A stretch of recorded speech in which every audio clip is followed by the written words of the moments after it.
Hey, what's up, folks? This is Deji. And Chris. Welcome to the Lot1 Podcast. On today's episode, we talk with Raphaelle Gamanho about what it takes to become a production designer, talking about miniatures, and what's in a PD's toolkit. Let's get into the show.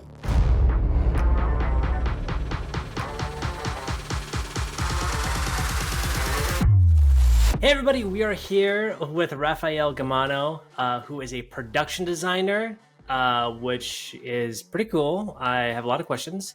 But for the people who don't know who you are yet, do you mind just giving us a little quick backstory? Sure. I'm Raph. I do art department. I live in LA. And yeah, I just work freelance. I do some stop motion. I do some indie films, and yeah, there's a little bit more to me, hopefully. But yeah, that's the main spiel. Awesome. That's great. What does a production designer do? Like, what is that job? Yeah, so we design the look and feel of a movie. So it's broken up into two departments. You have set decoration, and then you have props. And the production designer just oversees that. So sets, in a nutshell, is the room around you, and props are anything the actor actually interacts with. And all of that just makes up, basically just makes up the world of the film. Nice. Did you sort of work your way up to becoming a production designer? Because I know you started as a graphic artist, right? Absolutely. I've had, like a lot of people, like kind of a non-linear journey. I didn't go to film school. I actually went to art school with no intention of working in film, which is funny because looking back, I absolutely did. I just didn't really know it. But so I went to art school, and it took me a couple years after that to realize that that's the thing I wanted to be doing, because I was doing it anyways. Yeah, eventually I decided, like, I'd like to be happy, maybe. So it took a little while, but I, like, in terms of like being full-time, I was a graphic designer for a long time. It was like the job to have if you wanted to be an artist and you want job security. I was like, I guess I'll do it. But I really didn't like it. And then, so I did both for a little bit. I started PAing. I would PA and then come home after like a 12, 16-hour day and finish my designs and send them off, or like work on them during lunch, or, like for about a year, did kind of both. And then I was able to finally quit after I got my foot in the door with the art department. And I thought, I believe that I can make enough money. So, but that only then did I, take the leap. Yeah. You mentioned before, that you always kind of, you didn't know that you wanted to be in film, but you kind of did. Like, what were those like moments that you sort of recall, or you look back on, you're like, oh, I definitely wanted to be in film. Like, what were those things that you remember? Yeah, I mean, I was always friends with filmmakers, and I always gravitated to them, and I would always like linger around them, and they'd be like, "Oh, we need like this art for this thing." And I'd be like, "I'll do it." Yeah. So eventually I realized like I was doing that enough to where I was like, why am I not doing this full time? Like I'm seeking out these projects. I worked on student films in college just like for fun. But I was in denial for such a long time, because I was like, no one does this. Like, it's just like a make-believe job. Like, it's not really, like I didn't actually, I think a lot of people would agree that there is this like kind of this barrier of entry where you're like, oh, I don't know anyone, and I don't, but once the denial was over, I was like, there are tangible steps, and I should just do it. Speaking of tangible steps, what are some of those steps that you took in order to get to sort of where you are today? The very, very first one, which some people recommend and some people don't, but I cold messaged some people on Instagram, and this was during COVID also. So it was, Oh, the nice. time of the time of reckoning where everyone was like, do I like my job? Um, so I'm not unique in that sense. But yeah, so people had time, and I mean, filmmakers especially were not really working. So I just messaged the right person, and I was like, "Hey, I noticed that I specifically looked for graphic designers in film because I thought like, okay, I can use that skill set. I can talk to people who do that." So yeah, I found someone who was willing to meet with me on Zoom for like an hour, and I just picked their brain, and it changed my life. Like, to be Wow. honest, like, Miguel, if you're listening, Shout out. he absolutely like kicked a door open for, he didn't do anything besides meet with me for 1 hour, but that alone, like, it it got me so excited. Like, he Hmm. pretty much described like my dream career, and then he told me to just start working. Like, he gave me like a couple pointers, like where to kind of get that first job. Which so I my very first film job I got through Mandy.com, which I would not recommend. I would not recommend it to anyone. But if it try anything. I tried it, and I worked on a sci-fi horror, unpaid. This is the reason Hmm. why I don't recommend it, because you can get paid jobs. Okay. You don't have to work for free. But if you do need to work for free, Yeah. that's kind of how I would do it. But yeah, I mean, that one unpaid, borderline abusive job got me to meet Yeah. so many people, and Yeah.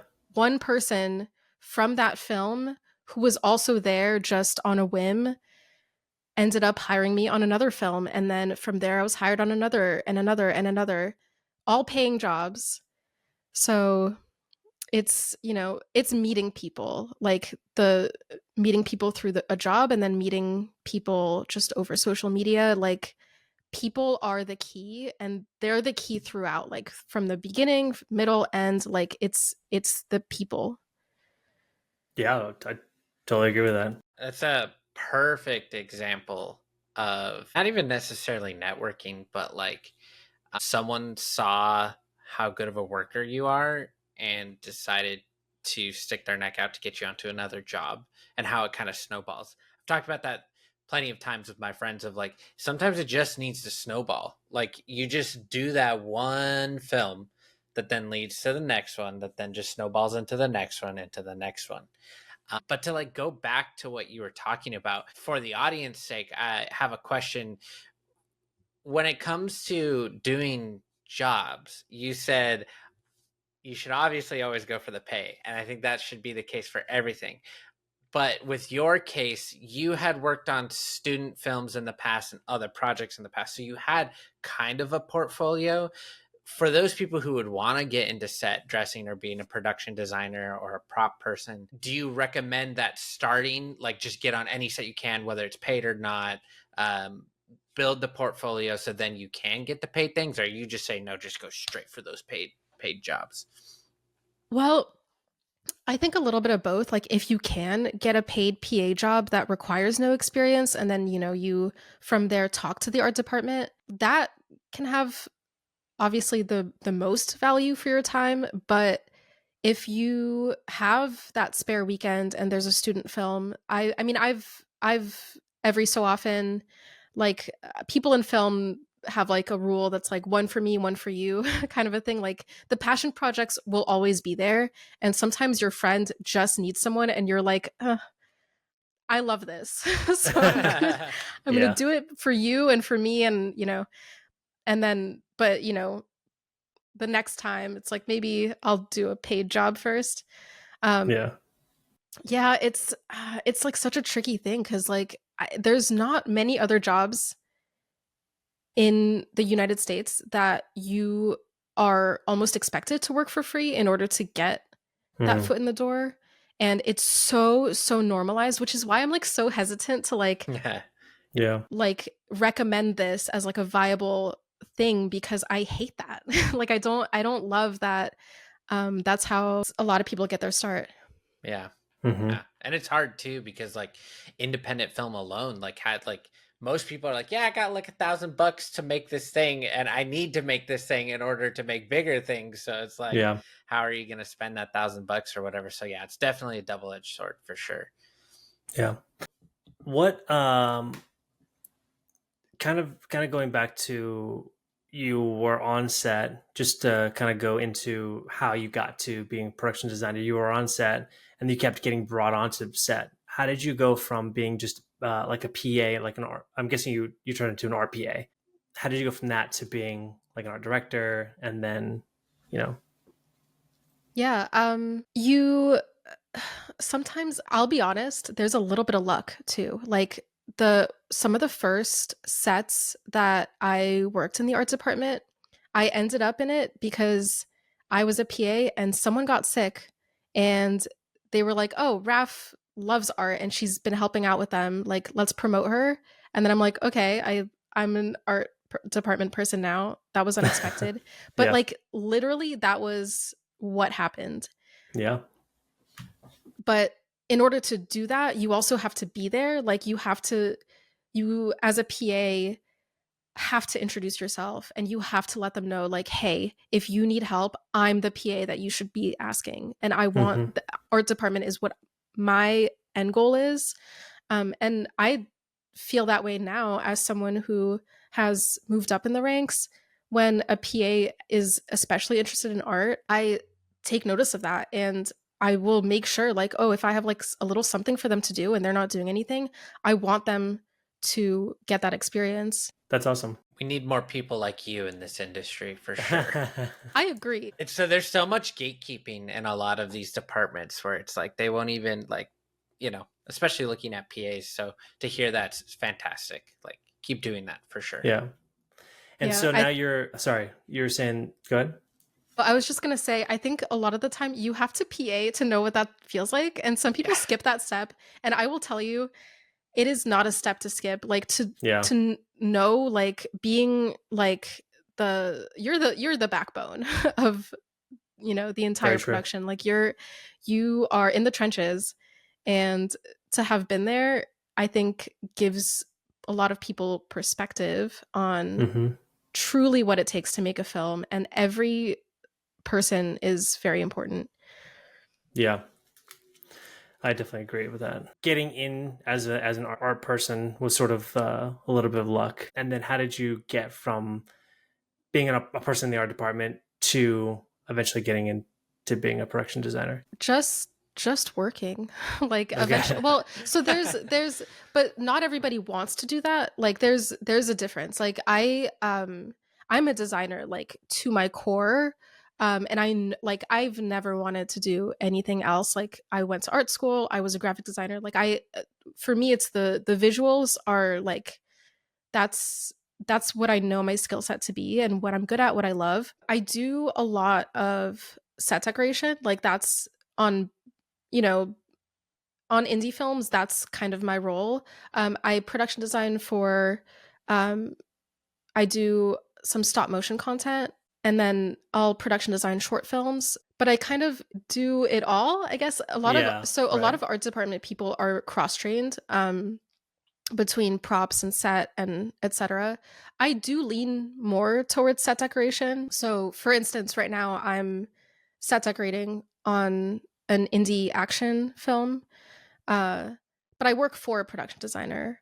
Hmm. But I love taking on those roles as well, because you have creative control, like there's nothing like having a vision and being able to execute it, and um, like collaborating with the cinematographer and the director.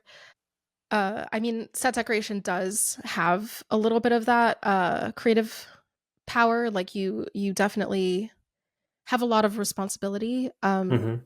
But yeah, I think if you know that you kind of like you have a vision, like you're a visual artist at your core, like it's yeah, I'm kind of I still set dress from time to time, but I'm like, let me craft it. Let me Yeah. like in the world and like execute it. It's like, being an on-set decorator, like you are executing the vision that was sort of laid out, right? But as the production designer, you're laying out the vision for the other people to, and also yourself to execute on the day. But you're like Yeah. you're crafting that with the other heads of the departments, like the director, DP, right? Yeah, they're both like high level. Like I mean, a lot of set decorators do think of themselves as like almost as important to crafting the world as the production designer, because you do have a lot of the production designer will kind of give you the concepts, but as a set decorator, you're making it happen. You have to find how to do that with your what's available to you, like Mm-hmm. what you can shop, what you can build, what needs to be added in post, I don't know, but you're doing a lot of what the production designer is also doing. Yeah, I see. I can kind of understand what you're saying when you say that. When you first get a job as a production designer, what is your first steps? Like, what are you doing first? So like everyone else, you read the script once, twice, three times. Then you create your breakdown, like you're highlighting the script, like this is a prop, this is a set, like these are the things that are implied. Um, and you kind of just mash it all onto like one big spreadsheet.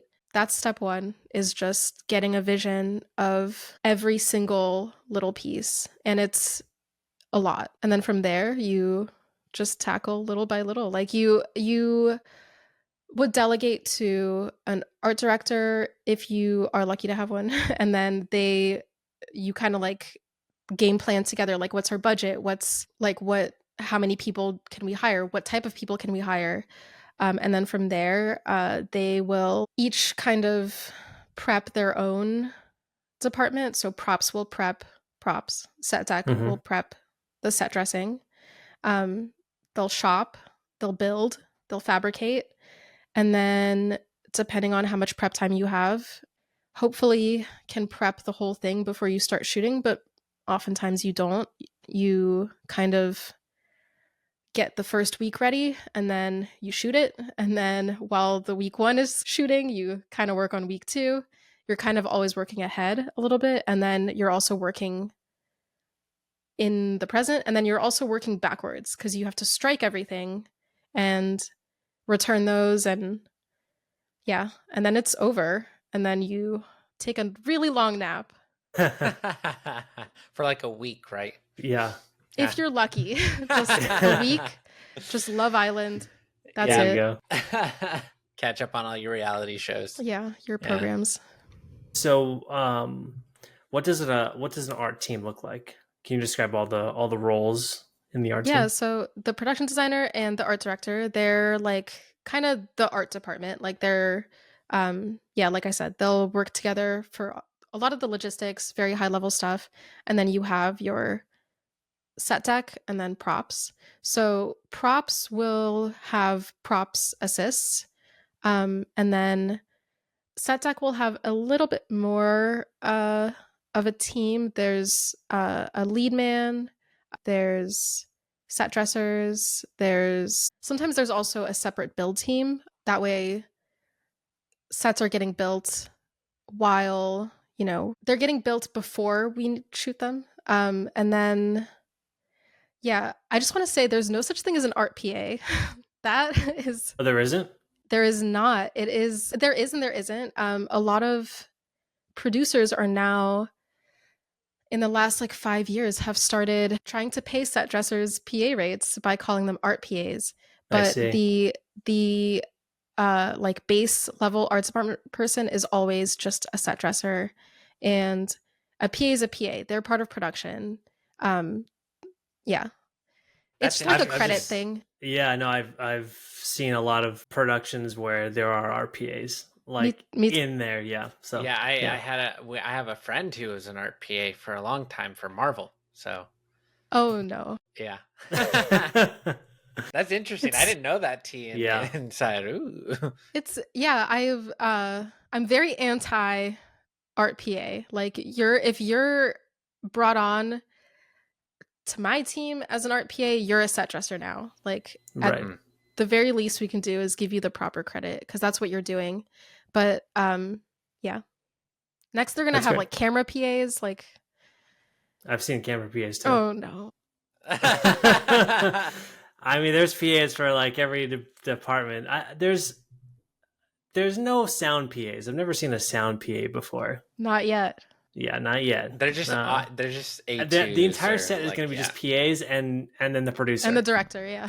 Yeah, the director is going to be a PA too. The directing PA. The directing PA. Yeah. Yeah. So, can you tell us a little bit about? So you're on TikTok.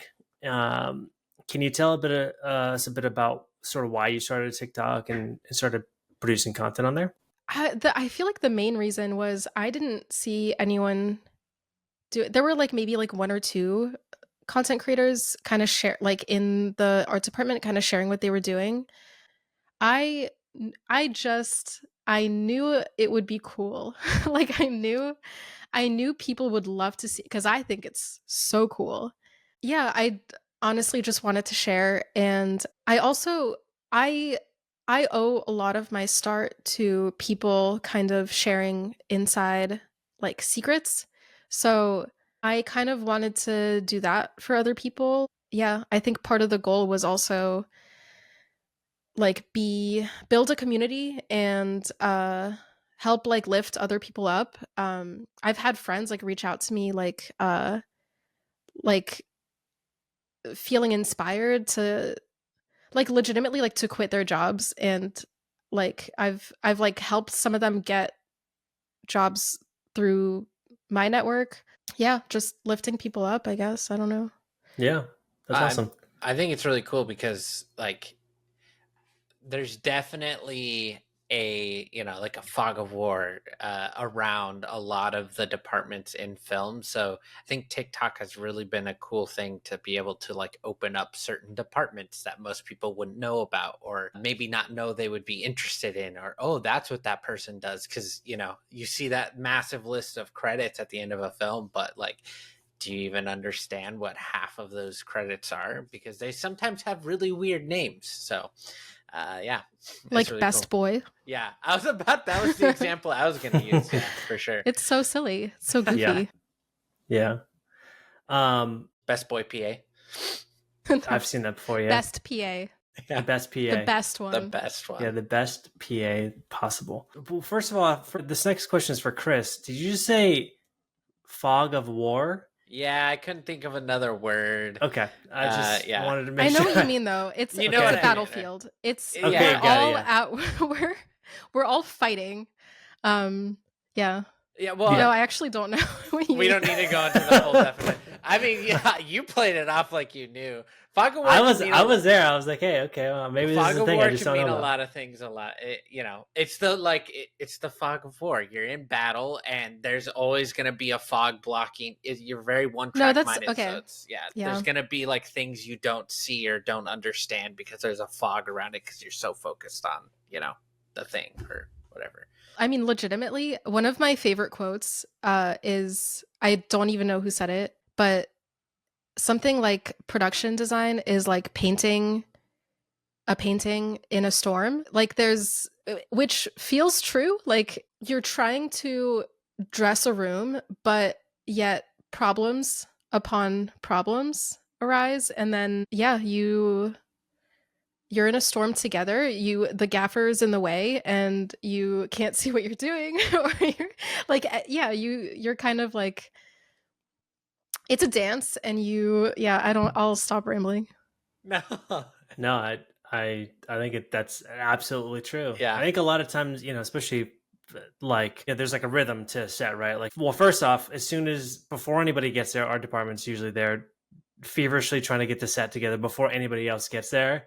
And then people start arriving and putting things in places, moving stuff around. And then, the director's like, hey, like, actors are here before they get into makeup. Let's get a rehearsal going. And you're still trying to put the set together. You're you know? drying like a Exactly. wet paint. Like, okay. Don't sit on that. And then, the actors doing the blocking rehearsal, and then everyone goes away, and then everyone has a set, and then now you're still trying to fight everybody, like the lighting, camera, art is all in there, just in this big sandbox trying to, Yeah. play with the toys. On because I've worked in independent for so long, a lot of times, again, we can't afford an art department or whatever, so it's always been like 1 to 2 people of friends who are just like really good at it, or think that like this is maybe something they want to do.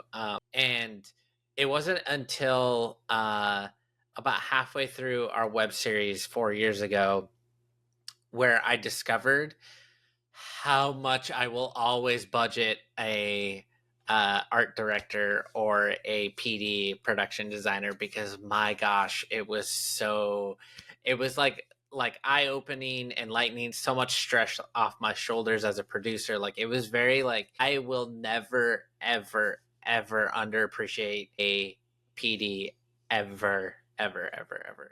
And not that I'm saying that I didn't in the past, I just had never experienced like an actually trained PD or a set dresser or whatever working on my sets. So like to have that was just it was just awesome.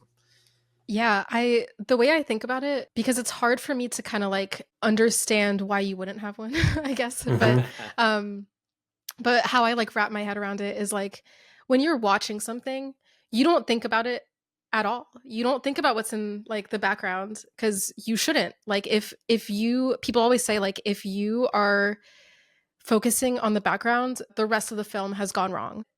Yeah, so it's a little bit like thankless in that way. Like, you take for granted, like, okay, the setting is like a living room, and you're like, okay, I've been in a living room before, like I know what that's like.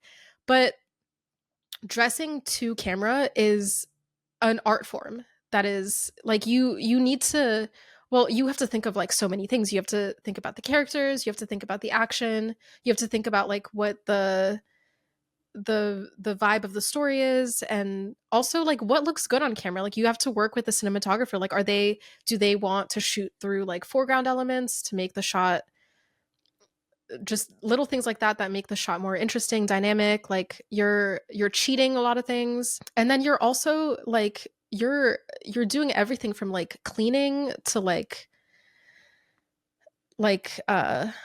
building. Like, if you need something custom, like you need to find someone who can make that thing. Like, if you need like a specific weapon and you have it in your head and it doesn't exist, like someone has to be good at making that. For those who don't know, maybe our audience members who don't know what dressing for the camera means, can you explain that? Yeah, so when you are setting up for a scene, you'll have multiple shots. Like, if you have 2 people kind of sitting on a couch talking, you'll have like a wide shot of the 2 of them. And then you'll probably want coverage, which means like you want a close-up shot of one person, a close-up shot of another. And so the camera will move, and sometimes the room has to also move with it. Like, if like a lamp is behind someone and you can't see it in that coverage, move that lamp in. And the rule of thumb is, for me, no dead corners. So the frame has 4 corners, and if there's life in all of those corners, then the scene feels full. Depending on if that's what you want. If you want it stark, then you go for stark.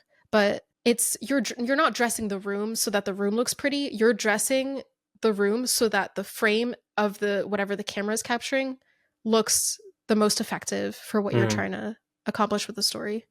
Yeah, that makes sense. Yeah, there's a lot of things to think about when you're designing for a story, actually, which I think is the thing that with all the different roles that were, because we talked to a lot of people, right?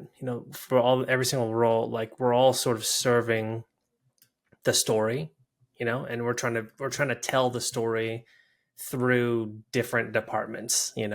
Sound is trying to tell the story a specific way. Art is trying to tell a story a specific way.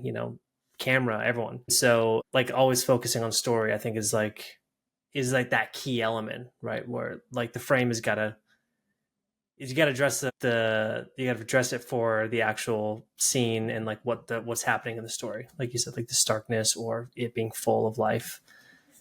Yeah. What? I love that. How? Oh man, I want to ask so many questions. I got to save some for the after show. But what is like your favorite thing as let's say a set dresser that you like doing, or even as a designer? I know you talked a little bit about like the planning aspect of it, but more specifically, like I'll give like a silly example. Like I put this thing on this character's desk, which essentially gave the character something. Like is there like what is your favorite thing? Figuring out that type of stuff, or building. So I'm also a fabricator. So if the script calls for something unique that you might not be able to source very easily, I love the challenge. It's also like, so I do a lot of I've like fallen into action movies for some reason, but I love special effects work. Um so whenever we have like a breakaway or like rain or like any type of like practical effect that we need to like figure it out, I'm like, yes, let's get in there. Let's movie magic. That's Yeah. movie magic. Yeah, things like that. That's awesome. I like that too. I think that's cool. Like how did like I want the audience to be like, how did they do that? Yeah. Did you see this is not off topic, but it's not part of the questions I was going to ask before, but did you see like the behind the scenes of like Oppenheimer and all the things that they did in order to like get those shots, like the atom bomb No, and I like all those haven't. things? It's pretty cool. Like they did like a lot of I think they did like a spinning, I forget what it was. It was like a fiber optic cable or something. Yeah. It's like, yeah, and they just spun it, and that's what created the like the effect thing, that he and was then, like looking That's up awesome. at. Yeah, it was all. yeah. It was. I mean, obviously, it was enhanced with CGI and stuff, but it was all practical on set for the actors. Yeah. I like wonder experience. like how that special effects person, like how they got to that. Like that Yeah. is like Yeah. that's the type of stuff like I want to be a fly on the wall and like see them like in their like little garage like Figuring like it out. burning things and like Yeah.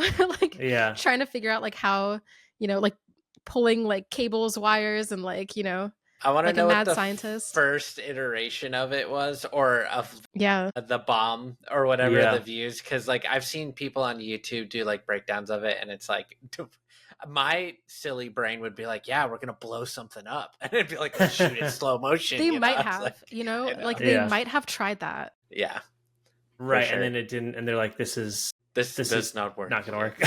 Then the camera like blew up and they were like, so I kind of want to transition over into sort of speaking of like, doing these like practical effects, like going into miniatures and that whole world. Do you mind like explaining sort of how you got into miniatures and yeah. and also Barbie and all that? Yeah. So like I said, non-linear, like I've like truly kind of like my spirit has gone wherever it has been called to. But so one of those was miniatures, which like is kind of a similar thing. Like there was always a whisper of it, like a voice in the back of my head, like, hey, that's really cool. Like you should try that or like get closer to that. I don't know like what to do about it, but like, always in the back of your head. And like, eventually you like talk about it and then you sort of start telling people and then they're like, oh, well, I have a miniature project I'm working on. Like, do you want to just like come see what that's about? And then you're like, yeah, like, I'm glad I said something. So that happened. That's kind of how the first gig I got was helping shop for like a commercial. They were doing like a promo shoot with like a miniature set. And I was like, I need to do more of this. And then I just started building miniatures in my garage and got like a couple more gigs. And then eventually Barbie needed someone. They did not tell me that it was Barbie. They were just like, we need someone who builds in Barbie scale. And I had been doing it for a little bit. So I was like, yeah, I guess I'll do it. And then I got there and it was Barbie. And I was like, They didn't say, but Yeah. thankfully the creative director of social and the rest of the team, they saw something in me that I didn't even see in me at the time. But yeah, so I've been working on their social team since the last 2 years, and it's kind of it's the same but different in terms of production design. Like you're responsible for all the same things, but the way you go about it is a little bit different. How so? It's smaller. No, I'm kidding. It's um All the stores so you go to are a I lot feel like you've told smaller. that joke yeah, before. it's you go to the mall for ants. Yeah, No, exactly. so the hierarchies are similar, but they're all the positions are just different titles. So the production designers are called art directors, and then you still have set dressers, but you also have you don't really have a prop master because there's the props and the set, they're all miniature. So the fabricators are making all of it.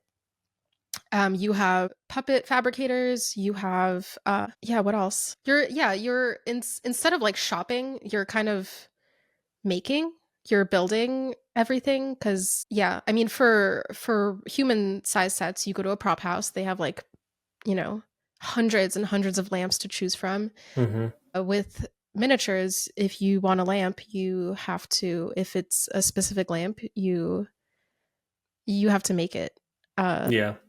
So besides that, so we do a lot of we do stop motion, and then we also do puppetry.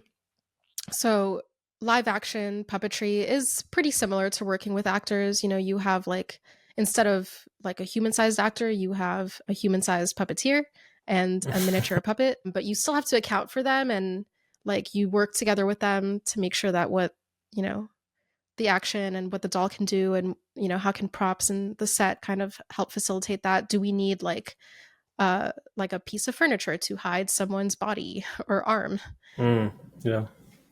things like that. But for stop motion, it's a little bit of a different beast. Everything needs to be very still, almost not moving at all. So everything has to be like concrete. So you're kind of it's like a whole new set of problems. Like you have to make sure it looks good, but you also have to make sure that nothing falls down, or like if it's sand, that the sand doesn't move. If there's water, like how are you going to shoot water? You need like a different material. We use a fun fact.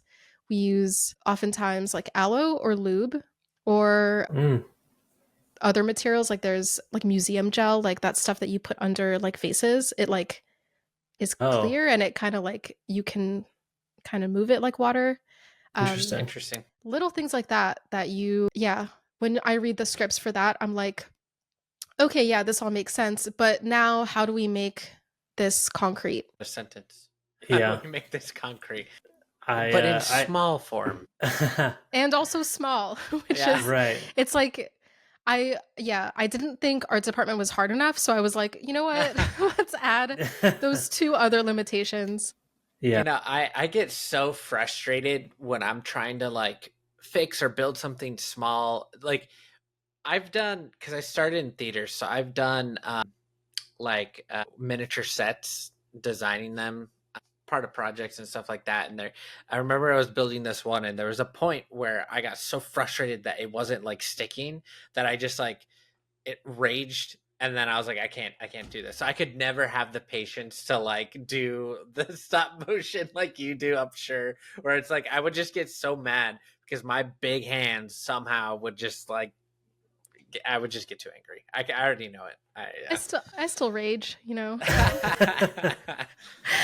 but then I end up with something small, and then like the joy that you feel from like holding something small, and like it's so small, like that outweighs Yeah. that outweighs the rage.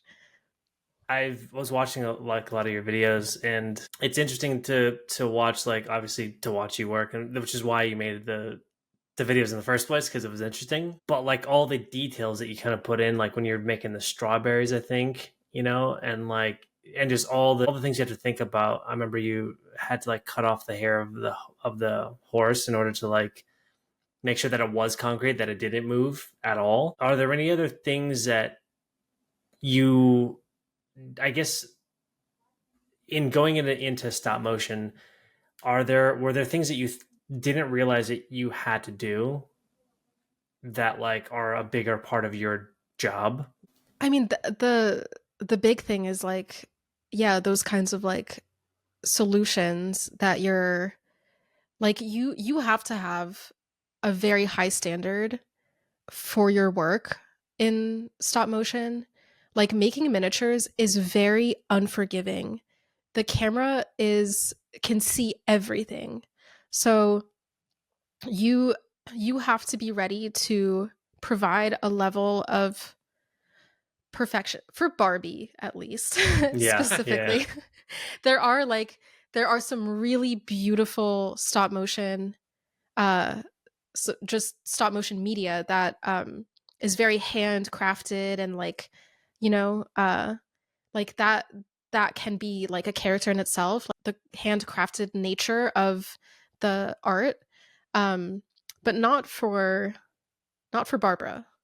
She has high standards, and that was I guess a bit of a reality check. Like, okay, everything has to be so perfect, but it's almost like that realism, like, is like I said, like I'm like a junkie for like that kind of stuff. So, you know, you'll read the script and you'll be like, I got to do what? But then you're like, okay, like how do like you just start and then it's like such a rush, like, and then by the end of it you're like, wow, I can't believe we made a mini car wash. Like That's cool. you're like reading it, you're like, they want me to do this, how? But like there's a way.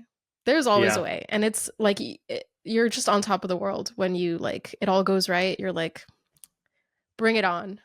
Because you're like solving like it's like solving a problem and like and putting a puzzle together, right? Like, Yeah, it's like there's like a lot of ways to do one thing. You just have to find the best way. And I've worked with so many different people and I've learned so much from them as well, like sharing ideas. Like it's like some things are iterative, you know, like you accomplish something in one video and then you get the problem again in a future video and you're like, wait, I think I can do it better. Like I think we can build upon what we did, and how do we like level up every single time? That's like also a really cool part of it.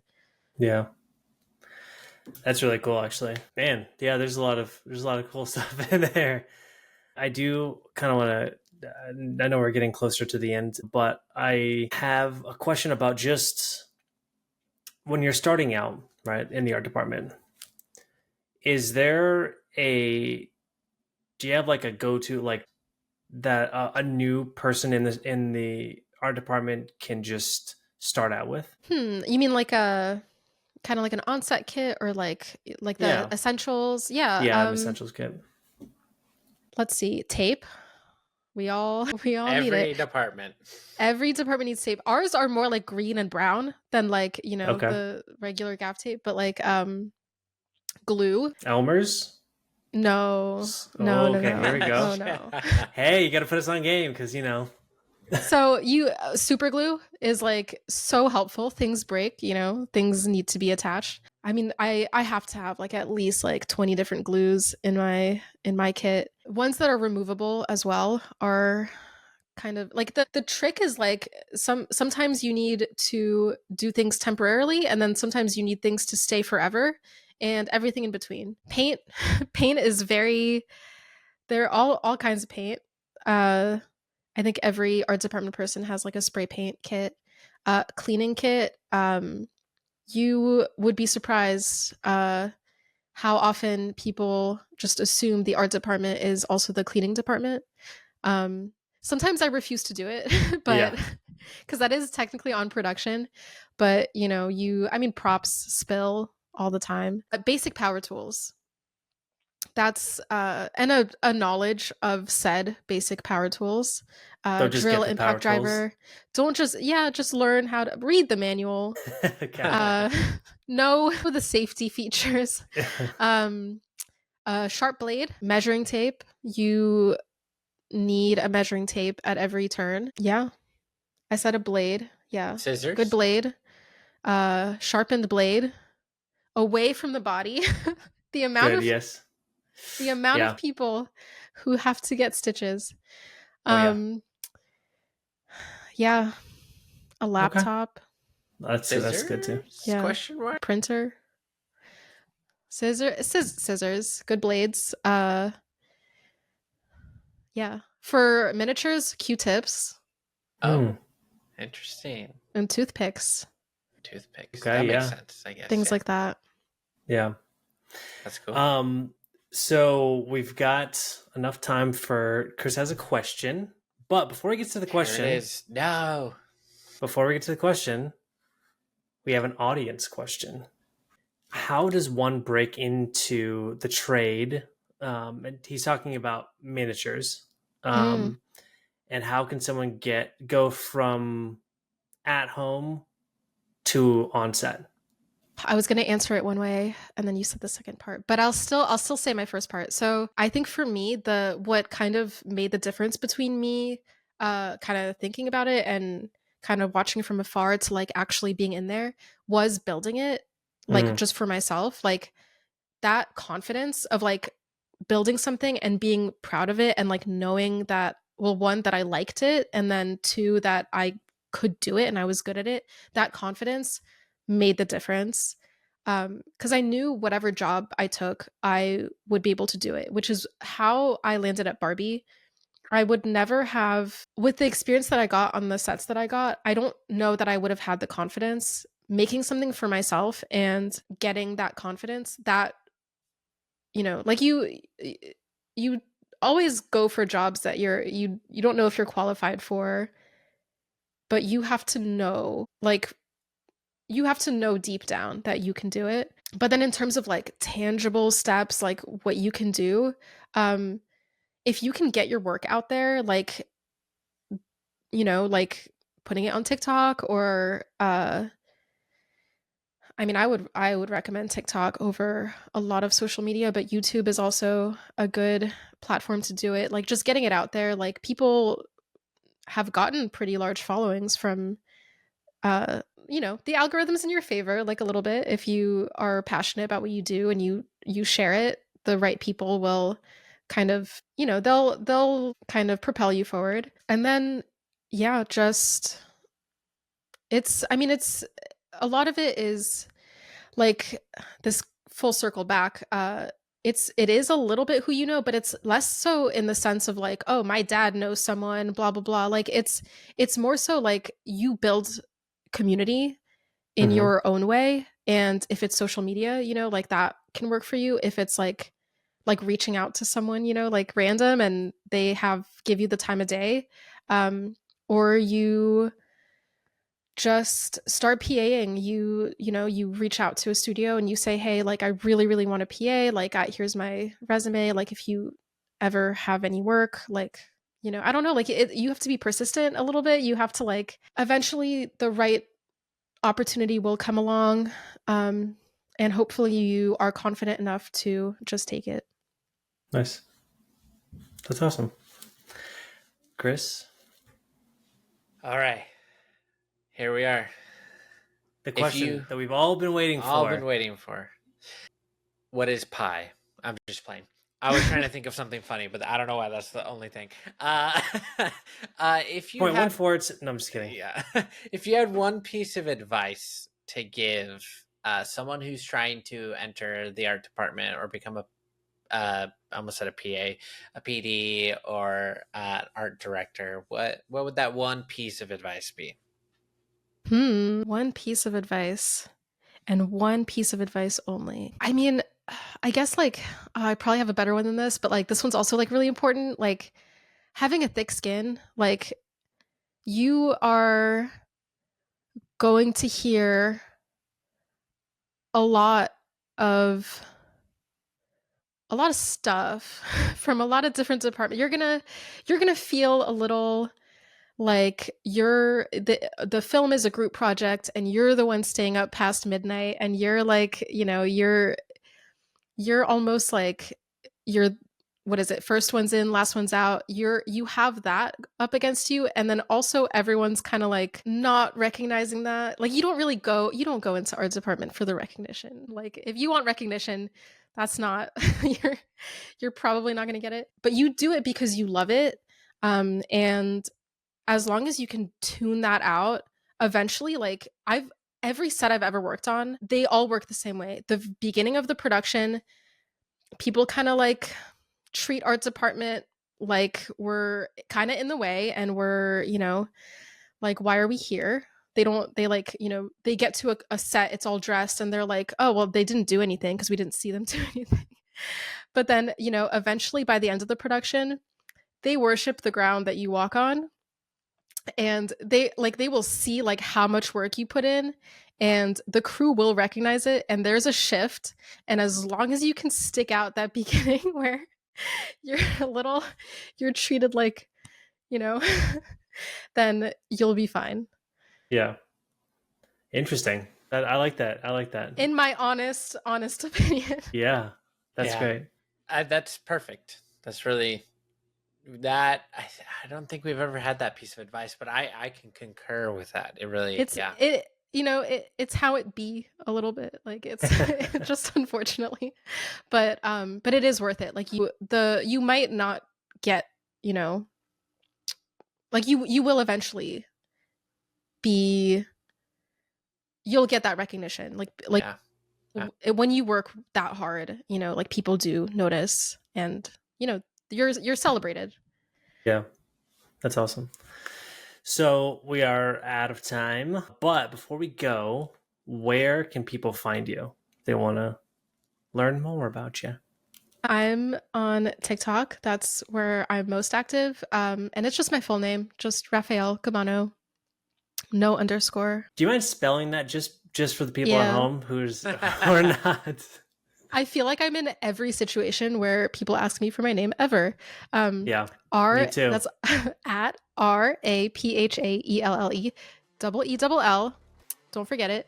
And then Gamanho, Gamanho. That's awesome. Well, thank you so much for being on the podcast today. Thank you. Yeah, of course. Thanks for having me.